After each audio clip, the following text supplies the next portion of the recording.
Kingdom Talk with Chris Reardon. Evening, gang. Welcome to a Tuesday night live from Bracknell in Berkshire. It's United Kingdom Talk with little old me. Do you know, the sun's just coming through the window there, and it's terribly showing up my dirty windows. You can't see them. Where that camera, literally, I don't know, 6 inches behind that camera is the window. And above that, of course, is the roof, because we're upstairs. Pigeons come on my roof. I don't know if they actually come on. Well, you know what I mean. Pigeons come on the roof there, right? So I go into the garden with my super hose thing, and you put it on a setting, you know, where it does like an ejaculation. It goes like that. You do that. I mean, if it was only that easy to do it in real life. You know, it's got little things. It's got like spray, tap, I don't know, rain, and one of them, I call it ejaculation, because you get the little handle and you go like that, and it goes a long way, and lots comes out, of only for a small amount of time, depending on how you hold it. That's the difference between the hose and a human being. And the birds see it coming and they fly. Right? The only thing is, it does spray the windows a bit, and I've now got limescale from hard water on probably the other windows on the back end as well, I suppose. Oh, you can't win, can you? To be honest, the pigeons come back in about 3 minutes anyway and start cooing on my bleating roof again. Anyway, very good evening to you. What is it? Tuesday, the 3rd of August, 2021. Welcome along to a little friendly chat show this evening, boys and girls. Now, it might be a bit clunky today because my box of buttons has failed. Now, what should come up is lots of little different things on here, right? But it hasn't. And I'm pushing these buttons and nothing's happening. And I looked on the software that comes with it, and it says, no device available. And I tried unplugging it, which has worked before. Literally unplugging it and plugging it back in. That didn't work. I can try, something might need to be updated, I don't know. So I'll have a go at that a little bit later on. But that means I'm on the mouse. I've got like a list of things in front of me. Camera 1, 3 cameras, camera 2, camera 3, closing, camera 1 email, camera 1 Skype, PayPal, various pictures, the Ross Patzelt poster, and everything's in front of me in a list. So I have to go up and down that list now with my mouse. So it might be a bit... You probably won't even notice, because I'm a professional, boys and girls. I'm a professional idiot, as you well know. Okay? We must apologise as well. Not my fault, but on Sunday's show, there was a bit of a problem with the texting numbers for anyone with O2. Okay? The text literally just weren't getting through. They did all come through at about 12:30 at night. I don't know why. Okay, no idea why that is. It's not something that I can fix at this end, not something that you can fix at your end. It's something in the middle. All right, something in the middle. I thought that was fixed, and Monday morning text started coming through, and then it turns out that even some of those on Monday morning got stuck for the radio show. This morning, Tuesday morning, all the texts seem to come through okay. So fingers crossed they've sorted that out. Of course, if you ever think your text isn't coming through, I mean, we don't always do immediate response, you know? I don't sort of break the show so that I can look at all the texts constantly, because I think it spoils the flow. We come to in whatever amount of time it takes to read a story, then I'll look at your messages. So give them a while. Don't sort of send a message and then 10 seconds, I haven't made my message out yet. This was one of the things in the chat box. People get ever so upset, dear. Well, you're not surprised, really, are you? You know, the way people spend time and effort typing a little message. They want it read out. I get that. But do give a little bit of patience, all right, my darlings. And if it doesn't come on within sort of half an hour, send it as a text. I've got a text number. Here's my text number. My email address, chris@unitedkingdomtalk.co.uk, and the text 07451 287 337. All right, it's been quite a nice day here. After the radio show, I thought I had booked in for an 11:30 swim, and I hadn't. I checked on the thing and it was 12:30. And I thought, what am I going to do now? Well, one of the things I haven't been doing as much, which I'm surprised no one's mentioned this, is my litter collecting. Right? because the swimming is back on board, I haven't been doing much litter collecting. I have been doing it, but not really that much. And I thought, well, as it's so late and I've got a couple of hours to spend here, I'll cancel the swimming, because you have to do it all on an app. It's very clever. Look, it all happens on an app now at the leisure centre. 1 minute. Where is it now? Let me show you this app. Now, on the website, it looks incredibly complicated. The app is fairly simple. So we've got the swimming pool timetable there. There you go. Swimming pool timetable, yeah. Can you see that? It might be blurred out, but you get the general idea, right? So I'm booked for tomorrow. There we go. 11:30 tomorrow. There it is. See that in green? And you go down here and you book your swimming. In fact, I haven't booked mine for next Tuesday yet. So we'll book for next Tuesday. Yeah. So that you can go a week ahead, you see. So I'll book for next Tuesday. Where is it now? And it tells you, again, next Tuesday is only 12:30 available. So, and it says, I don't know if you can see that. You can't see that really. I tell you what, I'll photocop. No, I can't, can I? Okay, can you see that there? 12:30. Yeah? Yes, you can see that. 12:30 medium weight lane swim. I'm too fast for the slow, and far too slow for the fast. You don't want to go in there. You get in their way. Oh Christ! Ow! And you're in the right lane. These little old people, very fast, very fast. Okay, so and I just touch that like that. Lane swim medium Tuesday 12:30. Look, you just touch that like that, and it says book. Book that. Book this. It asks you again. You click yes, and bang, and then that's booked. And watch. So we go back to the thing, and it'll come up in green now. The little thing. Where is it now? Go back there. Lane swim. Watch that. Watch. Did you see that? Go to green. Yeah, so I've booked that now. 12:30. Yeah, good, isn't it? It's really easy to do. But so this morning I thought, well, I'll go out and do a bit of litter picking. Well, I'm glad I did. Some bastard is dumping bags of household rubbish behind my fence. I reckon they know I do it and they think it's funny. There was a bag of tins and 2 bags of household rubbish. And I know why they're doing it.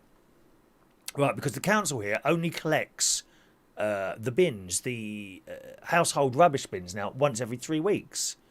And people can't cope.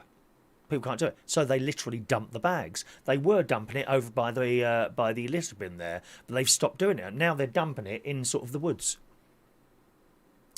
So I picked those 3 up. All 3 of those filled one of my big red bags. Okay? And I put them in a designated area, took a photo and sent them off. I don't know who's doing it. But it's clearly someone with children, because there was a couple of little toys in there. Little girl toys and a couple of very small socks. Oh, yes, yeah, because when they dump the bag, it don't necessarily say in the bag, we've got foxes around here and cats and things. They tear the things out, think there's something to eat in there, don't they? So there was a few. It wasn't too bad. Don't get me wrong, weren't too bad. So I picked those up. Unbelievable, isn't it? When I find them out, rather than report them, I'll just dump the rubbish back in front of their doors late at night. So when they get up in the morning, they'll know that someone knows, and perhaps that'll stop these bastards doing it. It's disgusting. Disgusting. There's no one's, well, it's the council's fault for not doing it every 3 weeks. Well, yeah, good point, but still, I wouldn't do that. I'd take it down the tip, or at least put it into one of the other bins around here, which you're not allowed to do, but I wouldn't just chuck it in the bleeding grass. And the forest is disgusting. Dirty, filthy peasants doing that. Disgusting people. Anyway, so I did that one, and then I had a little bit of a walk. And while I was walking, I thought, do you know what? I think I'll just go for a long walk. I'll cancel the swim. I couldn't make decisions this morning. It was very difficult. And I had this lad on who was after me on Reach on Air, listening to him, bless his heart. It was obviously his first time. But he was all right. He's quite chatty. I think he's up in Scotland somewhere. Jazzy Michael, I think it was. Jazzy Michael. So I carried on doing some more litter picking, cancelled the appointment, and then I've gone up to where I think there's a bit of dealing going on. This is in a forest. You kind of walk up and there's always this bloke standing up there, not old, and he knows me now from the litter picking, and he obviously thinks I'm all right because he goes to shake hands with me and all that. I says, "Oh, I'm not bothered about your smoking, mate. Ask your customers to pick up their dirty bottles," and he laughs. Right? Anyway, I went up there once again. It was an absolute mess. Plastic bottles and cans and little strange little bags like that all over the place. Right, so I picked all that up. And then I'm coming back down. I picked up my phone, which was in my pocket, and I looked. It was 10 to 12. And I thought, oh, do you know what? I fancy going swimming now. I bet there'd be no slots now. So I went back on there and there were still slots. So I booked the swimming again, came back here, and I left here. It was too late to walk, so I got the bike out and I cycled down to the swimming pool and had my swim at 12:30. Which was all right. You know, it certainly wasn't as busy as it usually is at 11:30. Whether or not that just happened to be like that day, or it's normally like that, is questionable. So I had my swim, come back here, had lunch, and you know, while I was having lunch, I looked at the clock. I said, "Oh, it's 2 o'clock now. You know, 2:15 already. You know, the day is nearly gone." But I thought perhaps actually that might be a better time for me to go. Instead of going at 11:30 to go at 12:30 in the afternoon. That way, I could still get a little bit of litter picking, you know, done. Because I quite like doing that. You know, tidying up the sort of place where the dirty gits have dropped all their cans and bits and pieces. That was the worst bit. The 3 bags of rubbish, literally round the back of mine and my neighbour's fence, about halfway in between both of them. It's chucked in there. And then I walked a route, which was not too long. I don't know how far I've walked today. I don't think it was 10,000 steps. Probably, I shall estimate 6,500 steps. Let's have a look. Often you do your steps. Anyone else do steps? Do you do that? How many do you do? How many steps do you do? Let's have a look. Oh, 8,000. 8,323. So I've walked 3 miles today. And I've had a little bike ride, which it's not far, 10 minutes each way. And I've also had my swim. So I'm feeling really fit today. I weighed myself after the swim and I've lost the £3 that I gained. I can remember I got to 13.10, 13.7 now. So I'm quite pleased about that. Interestingly, I've had no takeouts. No McDonald's, no chips, nothing like that in the last Friday, Saturday, Sunday, Monday, Tuesday, Thursday. In the last 6 days. So I don't know if that's anything to do with it as well. You know, those takeouts don't do you well at all, do they? So that was my day. I had a little sleep this afternoon and here we are. I had a phone call this afternoon. Now, perhaps one of you money car type people might know something about this. I had a phone call from Toyota. Toyota! Ha! Toyota! I had a phone call from Toyota, who I'm a very loyal customer to them. I think they make very reliable and reasonably priced cars, except for the new RAV4 that's out at the moment, which is a plug-in hybrid. I think it does about 45 miles to the gallon. Right, that's really expensive. Not, in my mind, not priced for a Toyota customer. Very surprised about that. You can get really cheap Toyota brand new cars, the Igo, very cheap. I had one of those. You don't even notice you're paying for the thing. So cheap to run. I've got a RAV4 at the moment. Anyway, the phone rang and it's Dave, the salesman. He's an old boy, about the same age as me, I would say. Maybe, yeah, about the same age as me he is. And he always talks to me like a friend, but then he's a salesman. So you have to treat him with a little bit of suspect going on, don't you? You know what I mean? And he says, I've got a bit of an offer for you here. Because my car is on PCP and it goes for another 10 months, right?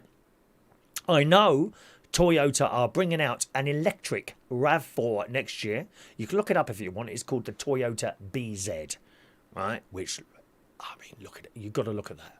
Wow. That's all I'm saying. Wow. It's an amazing looking car, right? So that's coming out next week. I was thinking, well, maybe I'll wait for that electric car. But he's rung up. And he said, I can put you in a new car. It's the new RAV4, slightly different to what you've got now. He said, but there'll be no deposit and your payments will come down £60 a month. So that's how he's selling it to me. That plus, of course, it'll have other things in there like, I don't know actually, like Apple Play. That's a like entertainment thing. I mean, to be honest, it's no problem having that next to you on the phone, on the screen, on a little holder. Doesn't bother me at all. But with an Apple Play thing, you just put that down there and it all comes up on the screen in front of you. It's very clever. A lot of cars have got it now. My one hasn't. And, yeah, as I say, he said I can put you in a brand new one, no deposit, and the repayments will go down £60 a month.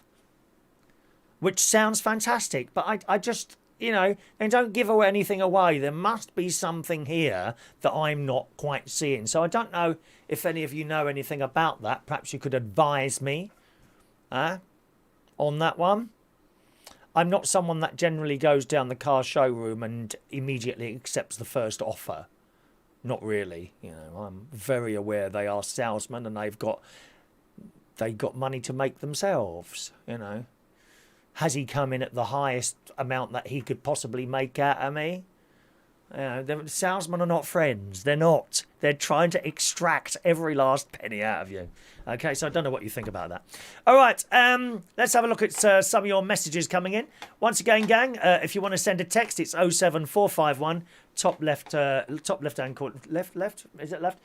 Top left-hand corner there. 07451 287 337 is my text number, or you can send an email, chris@unitedkingdomtalk.co.uk. And a very good evening to Ross Patout, who's on the radio tonight at 9 o'clock. He'll be at Reach. Again, I'm looking down at my keypad here and I can't see that. There's Ross. He's on the radio a little bit later on, gang. There we are. Okay, 9 o'clock, which is the same time as I'm on. But then I finish at 10 and he's on for another hour. So do join him on Reach tonight. He said, I noticed on your swimming app, I just downloaded next Tuesday is Fat Blasters Swimming Club at 12:30. Is that your session, you cheeky git? Fat Blasters.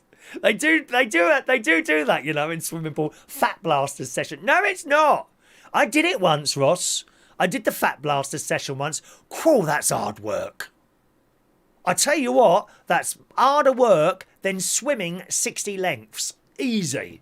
It's really hard work. Really hard work doing the Fat Blasters thing. Thank you, Ross. He says, it was Adam Croft fly tipping behind your house the other day. He was doing a book signing near yours the other day. He's at it all the time. He also fly tips books of his that he can't sell. Must be an awful lot of books there then, Ross. I did wonder what all those paperback books were. They didn't look like quality books, to be honest, Ross. They were a little bit tatty. You know, the corners were like turning up. I think where they've been in storage for so long. Some of you don't know, Adam Croft is one of the DJs, not DJs, radio presenters on Reach. He does a cracking show, actually, on Thursday nights between 8 and 10 o'clock. It's a really good show there. Of course, if you can't listen at the time, don't forget there's a Reach on air replay function, and you can just listen at any time you want to, all right? Ross also says, I have my granddad's old Toyota Avensis automatic, and it's the best car I've ever driven. Very comfy, yes, I agree. Nippy, not a boy racer's car, but it gets up to speed on motorway if you need it, and a massive boot. I will always buy a Toyota again when it dies. My granddad hardly did any miles on it before he died. I gave my nanny £1,500.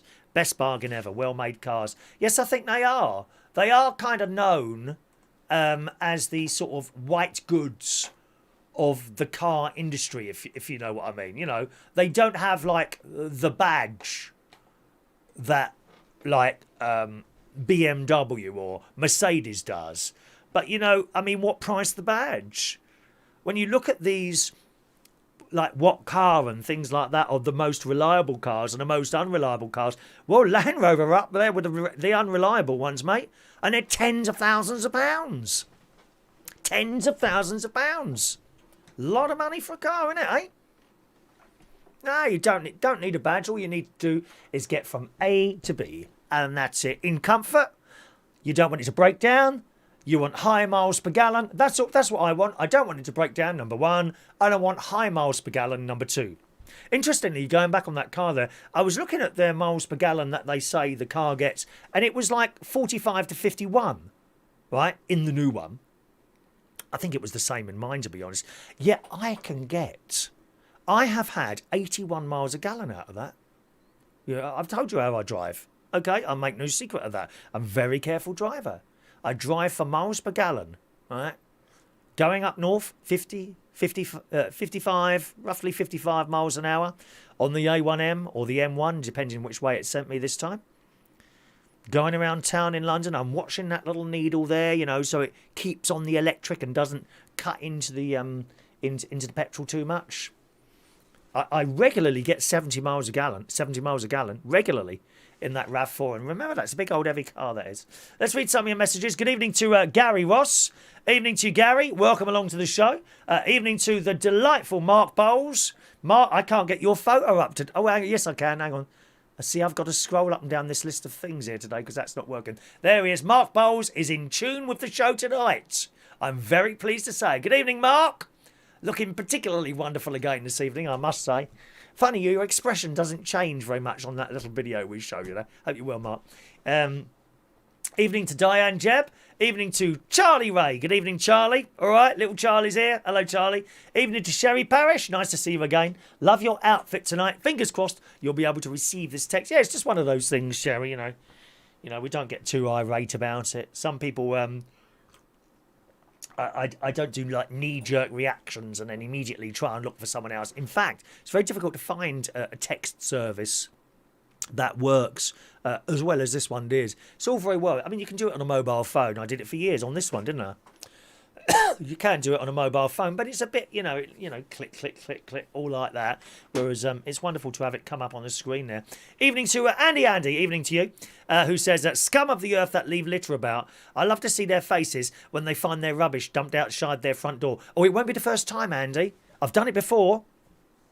Some years ago, someone kept dropping... You know when you get the free newspapers, which we don't get anymore? Anyone get those free newspapers anymore? Don't get them anymore. Never get one. Used to get those posted through the door, like the I don't know, the. Let me just write something down here. Hang on a minute. Christ, I've got no paper left here. Where's that? There we are. Free newspapers. There we are. Yeah, free newspapers. We don't get them anymore. But when we were getting them, I used to find piles of them just dumped, complete with the string that goes around them. Used to find them. Oh yes, yeah. Anyway, I rung up the, what was it, the Bracknell Guardian or whatever it was, I can't remember what it was now, and I reported it. She said, has it got lines on the side? I said, that's right. She said, how many lines and what colour? So I told her. She said, right, I know who that is. We can act on that now. So it stopped, but then it started again. And I found out who it was.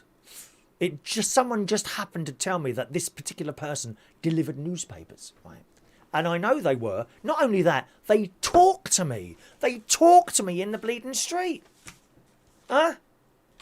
So, one night, I waited till late, right? I picked up the air and I dropped them right outside their front door. Right outside their front door. It never happened again. So it was obviously them. It never happened again after that. Shocking, isn't it? Shocking. Scum of the earth. They really are. Evening to Rachel Weedland. Evening, Rachel. Hope you're well, my love. Evening, Rachel. Hello to John Paris there. Says, cost me money to keep texting. Well, good. Don't worry about that. I'm sure I won't miss your pounds, my love. Thank you very much. He says, no takeouts, but a cake with mum and whole chocolate cake a day after your funny fitness guru. What's he say? No takeouts, but a cake with mum and a whole chocolate cake a day after your funny fitness guru. Thank you very much, John. Danny Davis says, good evening. You did try to call, dear. Yes, a little while ago. Don't worry about that. They should learn to recycle. Could it be you're having it for a longer term? What, the car? My car, you mean? The one I've got now? Well, yes, I could do that. I could hold on to that and wait until the electric one comes out. Yeah? I could do that. But at the moment, I'm paying, X amount of pounds for a car. They're saying I can hand my car in, right? Get a completely new one, no deposit, and the repayments will go down 60 quid. What's the catch? There must be a catch here somewhere that I'm not seeing. That being said, I've never been disappointed with Toyota, and I've been with them 1, 2, 3, 4, 5, 6, 7, 8, 9, 10, 11. I've been with them about 10 to 15 years. Never, once you've agreed the deal, I've always been very happy with them. So you don't know, do you? Don't know there. Hello to Paige. Good evening, Paige. Welcome along to Paige, to you, darling. She says, questions handwritten message. I don't know what that means, darling, but hello to you. Good evening to Maureen. Evening to Maureen. All right. There's Reese. He's got his own YouTube channel. Reese Cars Whitey, it's called. Reese_Cars Whitey. He likes Land Rovers. I think I was telling you earlier, I did have Land Rovers. I meant to get some pictures, try to find the pictures. I haven't done that yet. Yeah, we love Land Rovers, Defender Land Rovers. And good evening to Fran Green, who says, evening, Chris, hope you are well. Hello to you. Good evening to Roy Brownlow. Evening to Roy, who threatens to ring later because you'll miss me if I don't. Is that right? Do you think so? Do you think so? Do you think we'll miss you if you don't ring then? Is that right? Is that... Thank you very much to Roy Brownlow. On the email, very good evening to Vera Taylor. Good evening, Vera. Vera's in the house. Ross is in the house. We're all together on this Tuesday night. It's quite nice, isn't it, really? All right. You may have seen that picture up there of the spider. Look at the size of that one.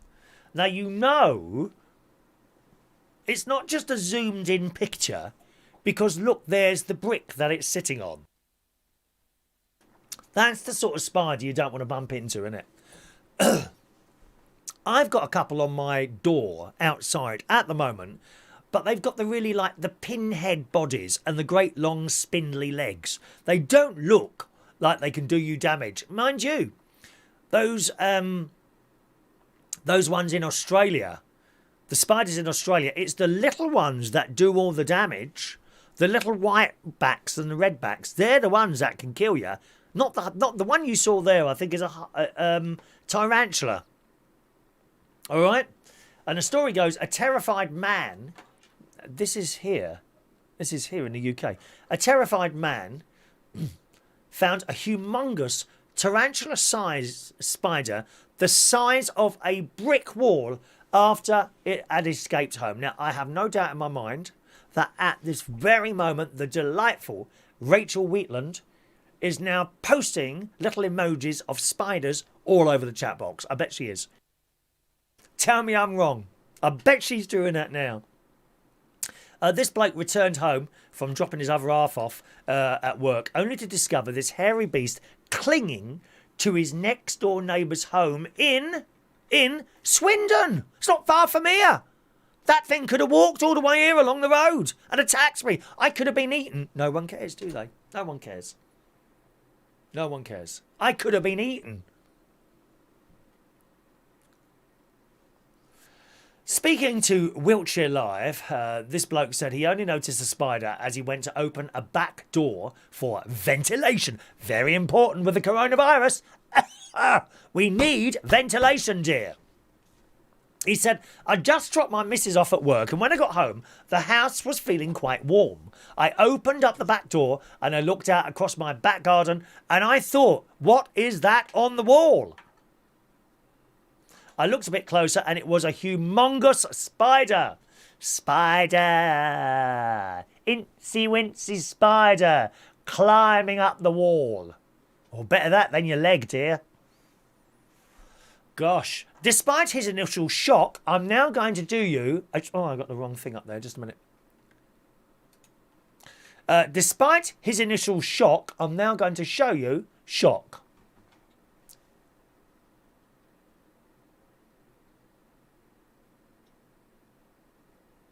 That was shock for you. Despite his initial shock, the man quickly sprung into action and decided to capture the huge beast despite its potential threat to humans. He explained, when I get a spider inside the house, I normally just use a glass to catch it and slide a piece of cardboard underneath, which is what I do. But a glass wasn't going to work this time, not big enough. So he found a small tub and got the mop to prod it a little bit to ease it down off the wall. Once it was in the tub, I left the lid off a bit so it had air and left it in the greenhouse. He swiftly rang the Wiltshire police. Dixon of Dock Green arrived.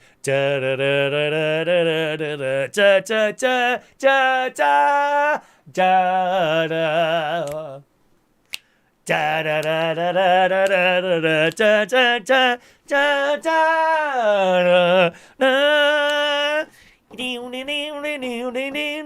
We must play that as a bed tomorrow.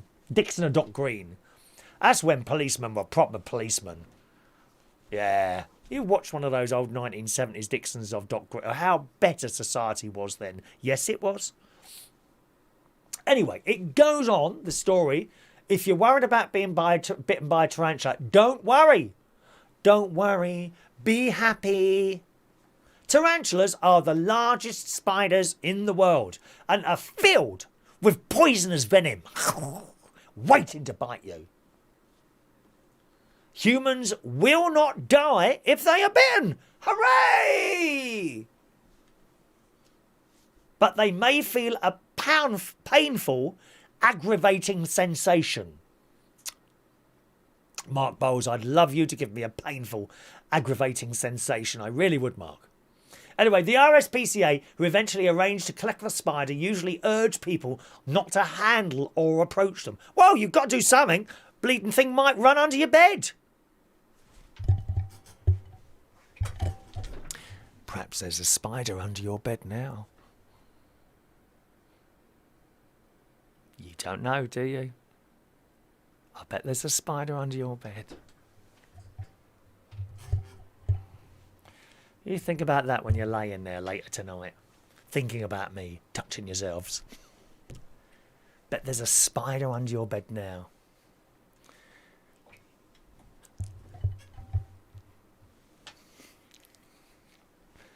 It's waiting for you to go to sleep. Climb in your mouth and eat you from the inside out. Who's going to have a nightmare now? When asked if he was fearful for his own safety while undertaking the rescue mission, he said, if it bites me and kills me, I've had a full life. He said, adding, if it's radioactive, I might turn it into Spider-Man. Spider-Man does whatever a spider can. Would you like me to climb up this wall now? I am Spider-Man. Anyway, the police confirmed that the curly-haired tarantula has since been reunited. Reunited, and it feels so good. Reunited, 'cause we're understood. There's one perfect thing. That one, yeah. Reunited with its owner. Yeah! Must have been hungry, dear. See, that's the trouble. They get hungry. Those spiders under your bed. They get hungry.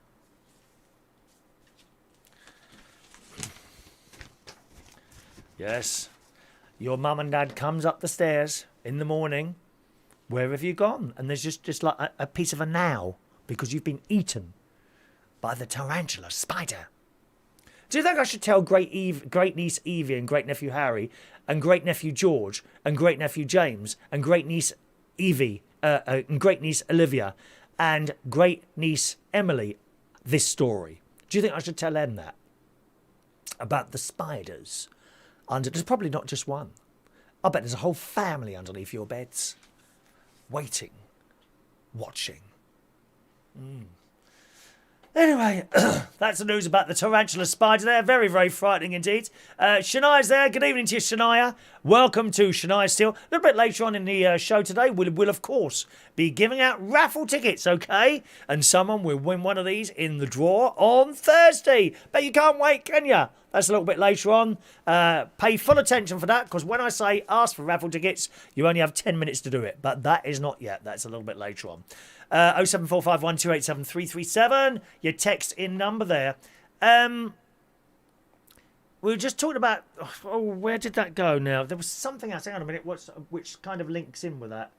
There we are. Radiation. That's it. Radiation sickness. The bloke there just saying if it's a radioactive spider, perhaps he'd turn into Spider-Man. I see the word radiation there, which brings me nicely onto a film that you may want to watch on Netflix. It's dubbed, okay? I believe it's Russian, dubbed into English. It's not too bad. Excuse me.